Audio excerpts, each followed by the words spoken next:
அளவற்ற அருளாளனும் நிகரற்ற அன்புடையவனுமாகிய ஏக இறைவனின் திருப்பெயரால் தொடங்குகின்றேன்.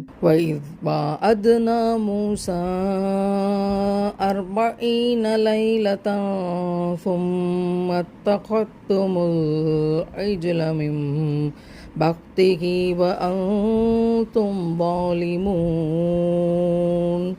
மேலும் நாம் மூசாவுக்கு வேதம் அருள 40 இரவுகளை வாக்களித்தோம். அதற்காக அவர் சென்ற பின்னர் காளை கன்று ஒன்றை கடவுளாக எடுத்துக்கொண்டீர்கள். அதனால் நீங்கள் அக்கிரமக்காரர்களாகி விட்டீர்கள்.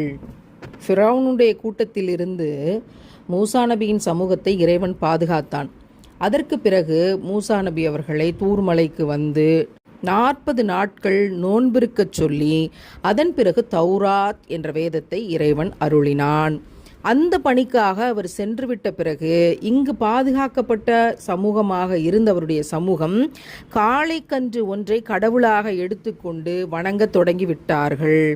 அப்படி இறைவனுக்கு தந்த வாக்கை மறந்து ஏக இறைவனின் ஒருவனே அவனுக்கு இணை வைக்கக்கூடாது, எந்த பொருளையோ மனிதரையோ இணை வைக்கக்கூடாது என்பதை மறந்து அந்த காளை கன்றினை எடுத்து கடவுளாக வழிபட்டு கொண்டிருந்த அந்த சமூகம் அக்கிரமக்கார சமூகம் ஆகிவிட்டது என்று இறைவன் இந்த இடத்திலே பதிவு செய்கிறான், எச்சரிக்கை செய்கிறான். இதிலே நமக்கு மிகப்பெரிய படிப்பினை ஒன்று இருக்கிறது. ரொம்ப கஷ்டத்தில் இருக்கும் பொழுது நாம் இறைவனை தேடுவோம், அழுவோம், தொழுது கேட்டு கெஞ்சி கதறி இறைவன் நமக்கு கஷ்டத்திலிருந்து ஒரு மீட்பை தருவான். ஃபிரௌன் சமூகத்திலிருந்து அப்படித்தான் அவனோட கொடுமைகளிலிருந்து மூசா நபியின் சமூகத்தை அல்லாஹ் பாதுகாத்தான். பிறகு வாக்குறுதி தருகிறார்கள், நாங்கள் இணை வைக்க மாட்டோம் என்று வாக்குறுதி தருகிறார்கள். ஏக இறைவன் ஒருவனே என்பதை ஏற்போம் என்று வாக்குறுதி தருகிறார்கள். இன்னும் பல வாக்குறுதிகள். ஆனால் இந்த கஷ்டத்திலிருந்து வெளிவந்த பிறகு மறுபடியும் அதே திமிர், அதே ஆணவம், அதே மிரட்டல். மனிதனுடைய ஆகப்பெரிய மோசமான குணம் இதுதான். கஷ்டத்தில் இருக்கும்போது இறைவனை கெஞ்சி கேட்டு கஷ்டத்திலிருந்து மீட்பை வாங்கிறது, அதுக்கு பிறகு இறைவனை மறந்து இணை வைக்கிறது.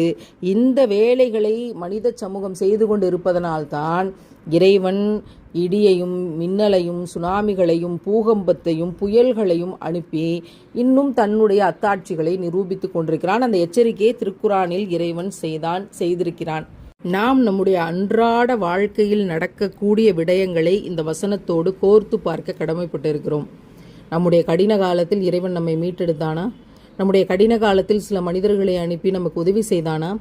அதற்கு பிறகு நாம் அவர்களுடைய உதவியை மறந்து, அவர்களுடைய நெகிழ்ச்சியான பல தியாகங்களை மறந்து அவர்களையே நாம் திருப்பி அடிக்க பழகியிருக்கிறோமா?